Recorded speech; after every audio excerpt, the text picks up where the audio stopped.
आजकाल मराठी चित्रपटसृष्टीत अशी काही सिनेमे रिलीज झाली आहे जी अभिनेत्रीमुळे चालली आहे। 90च्या दशकात एक असा चित्रपट रिलीज झाला होता ज्यानं रसिकांना खूप रडवलं आणि या चित्रपटाने बॉक्स ऑफिसवर भक्कम कमाई केली होती। या चित्रपटात प्रमुख भूमिका अभिनेत्रीनं केली होती। ही अभिनेत्री कोण आहे?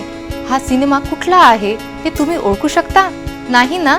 याचं उत्तर मी तुम्हाला देते। नमस्कार मित्रांनो, मी कोमल वाबरकर, तुम्ही पाहत आहात ETV भारत शॉर्ट्स। अलका कबूल यांचा माहेरचा साडी हा चित्रपट खूप गाजला होता।